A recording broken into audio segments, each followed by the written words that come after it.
We want to lean just like we lean on our team members in basketball, right? If your team member has hit that last second shot and he's practiced it over and over and over and over again, when the time comes for him to hit that shot in the game, you're trusting that that team member is going to hit that shot.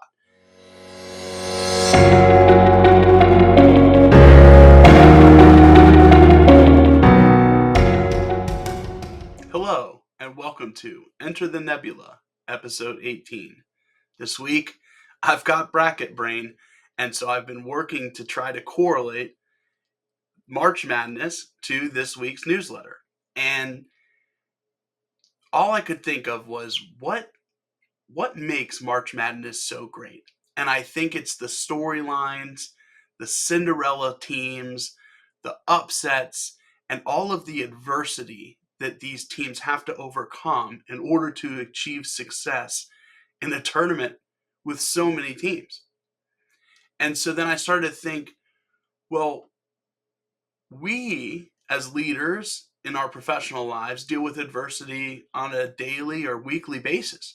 And how can we be successful and create an environment where our teams can be successful when dealing with adversity?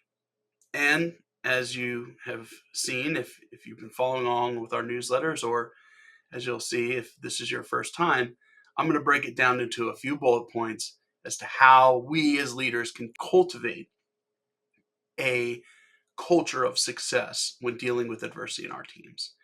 And the first is you have to create and establish a culture in general, which seems kind of obvious, but if you go back to episode 16, I talk about important aspects of creating a culture, but it's something that you have to be intentional. You have to really look at what kind of culture you're instilling in your team and make sure that there are different guidelines or a framework for how to deal with adversity.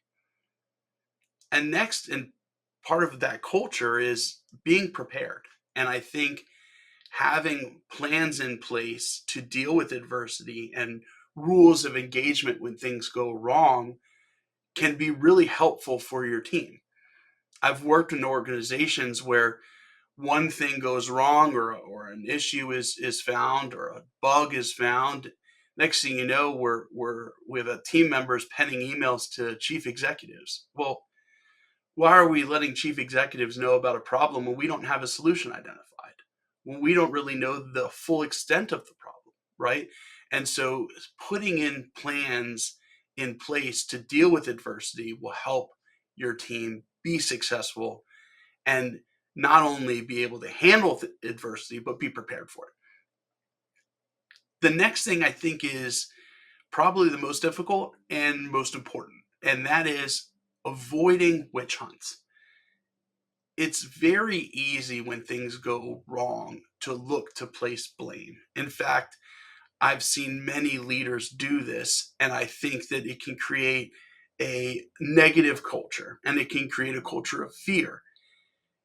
That fear is crippling when dealing with adversity because you have team members who maybe aren't comfortable speaking up, or could maybe even contribute more to whatever is going on because they're afraid to act.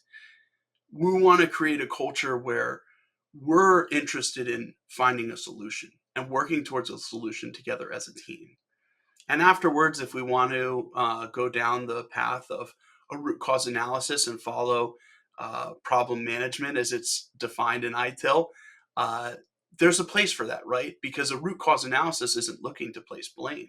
It's looking to understand why something happened to avoid it happening in the future. And that kind of environment can really motivate and instill confidence in your team that they can work through things without fear of being ridiculed or publicly lambasted for some kind of innocent mistake, which is most of the case. More often than not, when mistakes happen, they're not intentional, and we should always assume positive intent.